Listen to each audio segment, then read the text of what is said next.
All right, with documentary filmmaker from Germany, Christian Wehrle, World War II, The Shipwrecks of Truk Lagoon. I think I just said your last name wrong. How do you pronounce your last name in your native tongue? Yeah, in German it's Wehrle, but Yeah, I think yeah, that's only in German. only in German, and then Yeah. the rest of the world they just call you Wehrle. Most actually, yeah, Whirl is pretty common, I think. All right, what a fascinating 45-minute documentary. You got some underwater photography. We'll get that in a second, but tell us what the Shipwrecks of Truk Lagoon is. What is that exactly for the audience who wants to watch your film? Well, for my heart as a scuba diver, it's the mecca or the like the number one dive spot you would actually wanted to go. This was like a dream for me as a diver. I mean, I started diving when I was 14, so pretty young, and it took over 20 years to make this dream come true. And that's one thing, just to experience these incredible dive sites.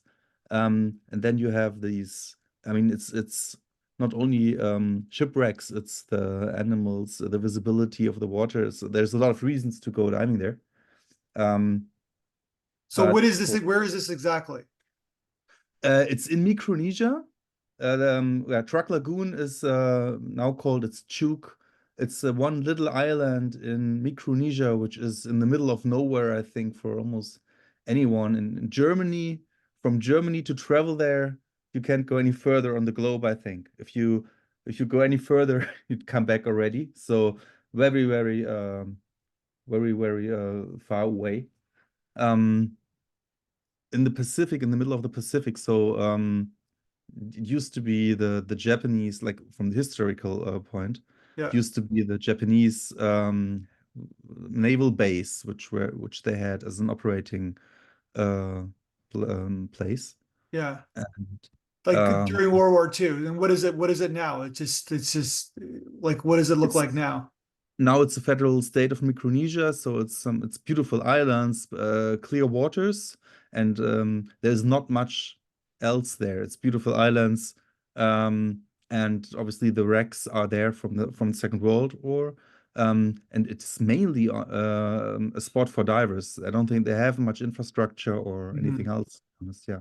So there's stuff underwater. There's little treasures underwater of that hasn't been discovered yet during World War II, correct?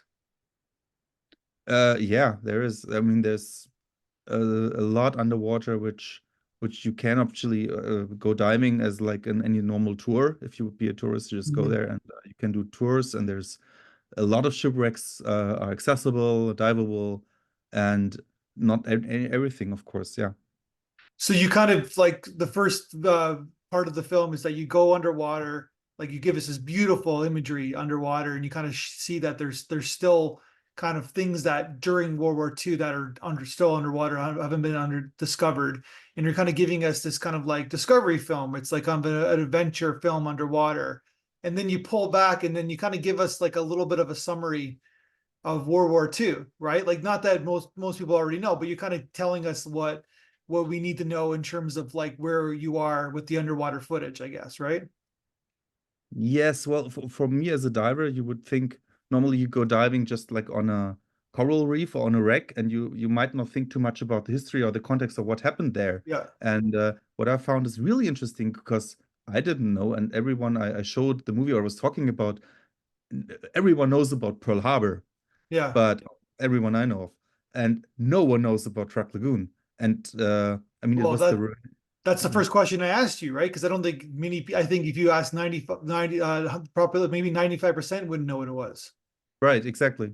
I Yeah. mean, it happened quickly. It was a victory, so maybe not that much to talk about, Yeah. like in the context of history books. In a way, I mean, obviously it's going to be in history books, but yeah, it was just one step, so it's overlooked or it's not talked much about. Yeah, right. So what happened at Truck Lagoon? Um, the base was well, the U.S. Navy knew that they actually have to either, and after they were attacked at Pearl Harbor, Yeah. they had to figure out where does this come from, and obviously they didn't want to happen again. And since that was the declaration from the Japanese to which actually made the Yeah. U.S. go to war with them, um, that was their response. So they were looking, okay, where did this attack to Pearl Harbor come from? Yeah. And they made sure it's not going to happen again. And so they wiped out the entire, like it was 74, I think, vessels and hundreds of aircrafts, which so the whole base was completely destroyed within 2 days. Yeah. Yeah, it was payback, Yeah. and it's not that far away from Pearl Harbor. You kind of showed it on the map, right? It's the Pacific Ocean. It's like how many miles away is it from Pearl Harbor? Oh, I honestly don't know. It's I mean it doesn't look that much then it is away Yeah, because it's gonna be several hundred miles for sure, sure. but it's Yeah, not yeah. that. But it mean that like it's not like you think about Japan and the United States. You think about this vast, distance between the two countries, and the way you kind of showed it on the map. It's like yeah, it's a couple day trip, obviously on the boat, but meaning that it's still pretty close. Like that's what they were. This is where all the ships came from when they invaded Pearl Harbor, right? Yes. Yeah. Yeah. As far as I know, yeah, yeah. Yeah, and this is the United States payback, and and this is one of those black and white situations where I do like generally speaking, the United States had every right to do what they did, right? Yeah, Yeah, I would agree. yeah. So, Yeah. so they And basically, obviously war is war, and unfortunately people die, but like that's like they got decimated. They murdered so many people at Pearl Harbor, and it's not like the United States was ready to go to war, right? Like this is not 1990. It's not 1990 United States today. This is the United States in the early 40s. It took them a couple yeah. years to build up their army, build up their base so they can attack, right? Yeah, I don't know how long that it was. You mean the Japanese or the US? The US, like so The US, yeah. 1941, it took like 1940, it took a couple years. They had to build up their Yes. military. Yeah, the They had to response train wasn't people. like Yeah. a week later or two. Yeah, yeah, yeah. Yeah. They had to It was build the ships. years They had later. to build the airplanes. It took a long time for them to come back, right? Yeah, definitely. I think it was 2 or 3 years after the Yeah, attack. two was about Three, 2.5 years. years. And Yeah. they also had to protect their land, their base, because Germany was invading, France. They took over France, they took over Britain. So they were like, they were worried that they're going to get attacked on both sides, right? So they're protecting themselves, and then they also got to build up their base. Yeah, So that is one thing I found interesting that there was over 100 countries involved in this world war at one yeah, point. So it's so many, it was everywhere. It was like it was almost no place you could go where there wasn't anything going on like war-wise. Yeah. yeah. So yeah, it's definitely interesting. So then this is something that, like I said, you're literally giving it's extremely entertaining, but you're giving the audience like information that we don't really see that often about like what happened, right? So and Yeah. I want to get to the underwater stuff in a second because it's amazing, but did you interview the one gentleman that kind of give us the information, right? The one gentleman kind of telling the story about what happened. He's the son of the. I didn't go too much into detail then because I thought this it's enough. But yeah, he's his father opened the first dive shop, or was actually the first like brought the diving in commercially to Chuuk Lagoon or to Truk. Yeah. So he knew of not more from his father, but he passed away 10 years before the interview. So yeah, um, And so so he he was the one. Where did you like? How did you approach him to do the be in the film? I asked him, I told him I was doing a documentary and always wanted to, and before we actually traveled there. And yeah, I was really happy to help and to talk about it, of course. Yeah. And where did you find all like you have all kinds of stock images and stock photos of this? Where did you find all Yeah. the image? It's a lot of thanks to the internet. It's easy to look around. Like there's the U.S. Navy. There's a site from the U.S. Navy where you can actually have looks around. Wiki Commons and most of the military pages actually are really helpful. Yeah, like Japanese pages, some newspaper pages as well, Japanese even, and yeah, and then obviously the stock footage sites as well. There was Which some. you seem to have a nice like a not a like a fascination or kind of a vast interest in World War II. Is that a correct assessment? It came by this documentary, to be Okay. honest. So I'm more of a diving person, and if you see some other documentaries, they're only about like technical ways of diving or Yeah. explorations. So actually, this was kind of a first to have this history, but I felt this is so it had to be told. I mean, it's not like I can't just shoot some beautiful images of shipwrecks and then I mean and there's so many of them and and not talk about what actually happened and why. And I thought this is a story which is it just goes together. It has to go together in this case, yeah. Okay, so let's talk about your underwater diving. Have you made films in the past with underwater photography? Yeah, I've been doing this for 20 years. And this is Underwater this is your photography. thing, right? This is your kind of wheelhouse. Yeah, I did. After college, I did. Well, it's like go away when you're young. So I went to Thailand. I was working as a scuba instructor, and traveled a lot and worked a lot in the diving industry, but as an instructor. And then I went to Berlin actually because I always wanted to be in the filmmaking industry. And doing this, it's just I took I got one job which was paying pretty all right, so I had some money off, and I was like, okay, I'm gonna get an underwater camera, and then I started filming. It's like 25 years ago, and from that on, I always, when I was diving, I took a camera and I was filming for myself or editing little things for myself. And then it came more and more to, I mean, Berlin is not really the city where you do a lot of underwater cinematography. I mean, in pools, of course, yeah, maybe, but or like little lakes, but it's not a day-to-day business here. Um, so traveling and then doing documentaries was just one great thing to actually do what you love to do. And I did this on addition to the film work I was doing, because like and cinematography on land, and was more and more going this direction to do underwater cinematography. So traveling and doing. So do you have a crew? Like, do you just do you do this yourself? Like, what's the process? I'm mostly myself, like me and my camera, because in the documentary you don't get a focus puller or assistance. It's not that huge. Like yeah, you jump in the water and you have to react or you be very quickly. And so it's like one person with one camera. So I might have a friend or a colleague or someone doing a second camera work sometimes if it's bigger, but most of the time, budget-wise as well. I mean, I'm independently financing these movies, so I try to cut down costs and do as much as I can on my own. So most of the stuff, so the editing as well as the idea, the written voiceover, that's all from me, yeah. Yeah, so you're almost like a one-man show in a lot of ways.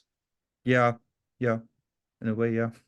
So because you did the underwater photography, and then you kind of found that you did the interview, and you got the voiceover, and then you found all the stock footage to put the film Yeah, together. yeah, yeah, that's Anything all. anything else I'm missing? What else did I do? Yeah, from the editing to, yeah, from the idea to filming to actually editing it and writing the voiceover first before editing actually, or Yeah. the storyline, um, and recording it. Yeah, So you basically, like you just talked about it. Did you kind of wrote did you write the voiceovers before you started shooting? And did you write the structure of the film before you started shooting? the voiceover not. The voiceover I did after the shooting because, like I said, I'm like this woman show is. To be honest, I have to see what I get and then think about what I'm doing. Like for when we were shooting, one thing you do when you're like on these technical dives, you are diving maybe half an hour on the wreck, and then you have an hour of decompression time, and that's just holding on a rope, and you do not much, and there's not much to film as well. Might have two or three shots of my dive buddy in there, but that's it.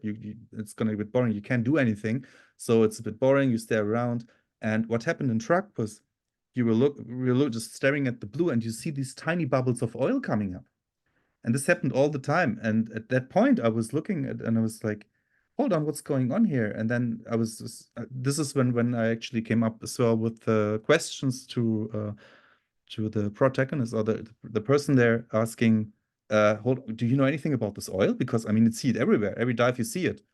And then he was telling this, and so this then became a part of the story. So it wasn't in this script. It wasn't written on the script before or something. Gotcha. So you kind of improvise along the way, which is Yeah. which great documentary dudes. So the terms of the when you filmed the submarine underwater, can anybody just go there who knows how to like scuba dive underwater? Like is there any regulations in filming? Like what's the process?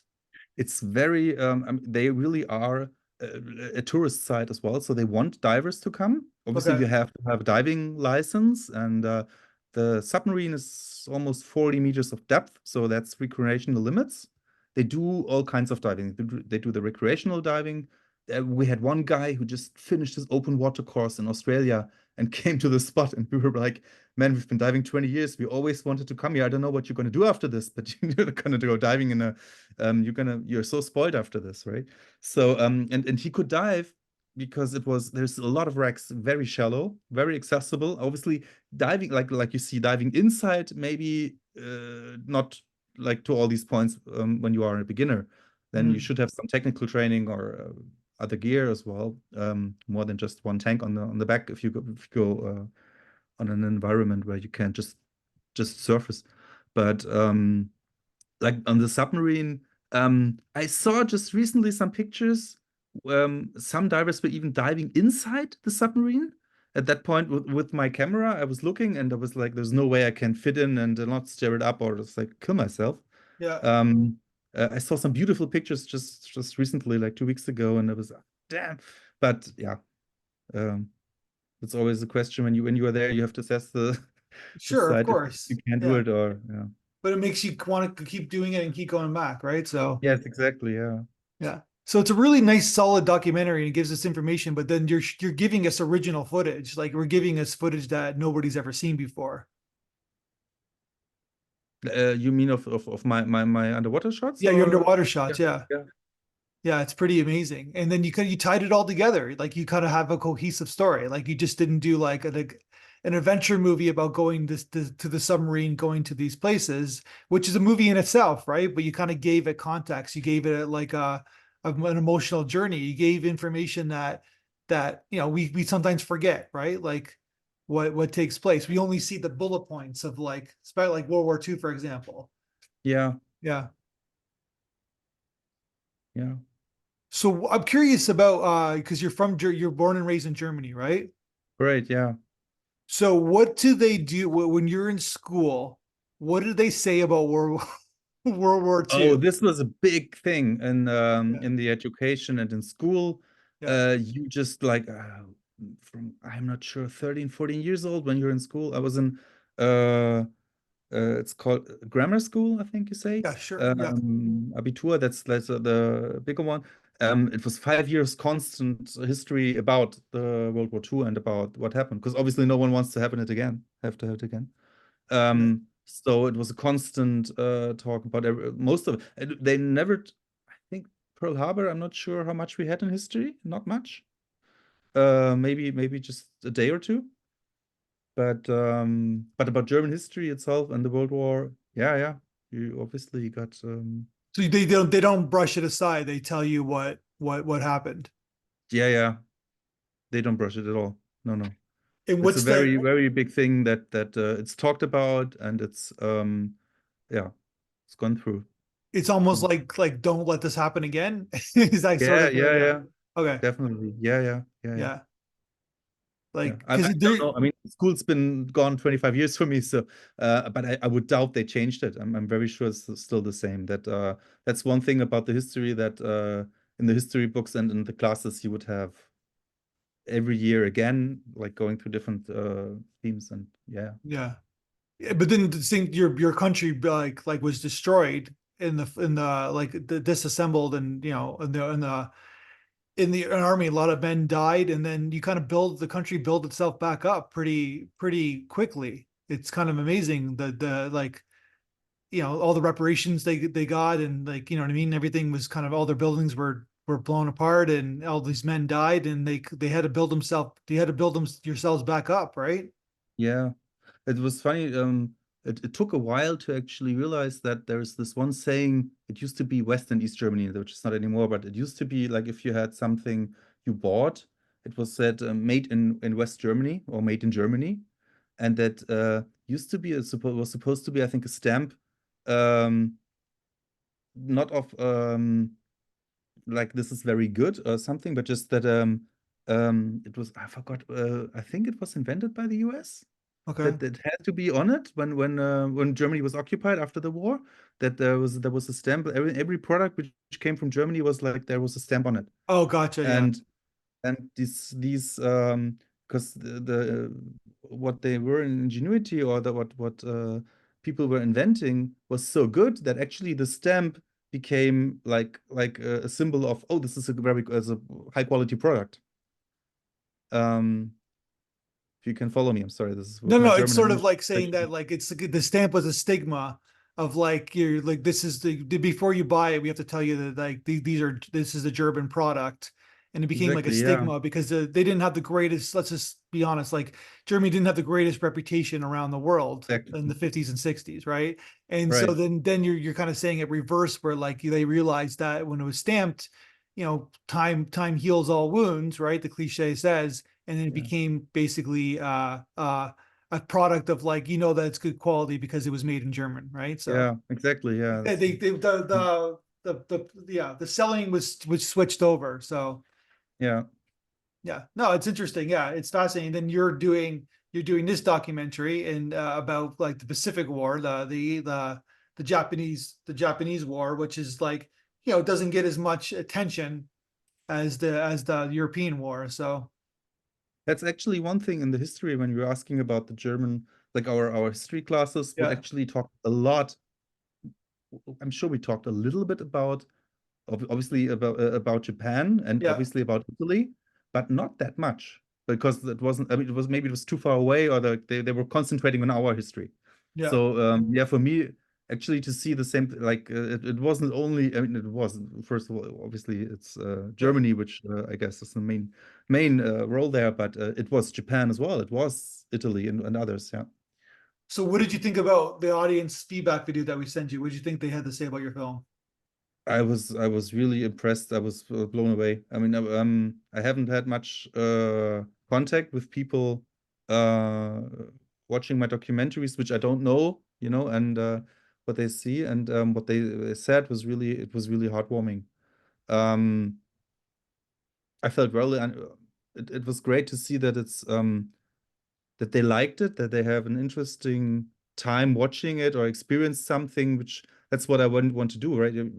I guess any documentary filmmaker wants someone to experience something, um, maybe not all nice, Yeah. but interesting and rights you would not have if you don't watch this documentary. So yeah, it was, I loved it. It was really great. Thank you for this. Oh, of course, anytime. So yeah, it's a really great film. So what are you working on now? I'm working on, it's another dive documentary about, claim, which I'm not gonna call the title this, but they claim it's the most dangerous dive spot in the world. It's just because so many divers died there. It's Yeah, about the Blue Hole in Egypt, in Dahab, and which is it's a very uh, easy dive site in a way. There's like warm waters, good visibility, no currents. Um, but still, there was so many divers died, and I was just last week I was there, was shooting at 115 meters. There was even a grave. There's even some dead divers down there. It's crazy. Um, and yeah, this is the next project. So well, I can't wait to see it, and I appreciate your time and your amazing photography, obviously underwater, but that's your bread and butter, of course. But you told a really great documentary, you told a really great story, so I hope you keep at it, and I hope to see your next film. thank you very much. Thank You you. too.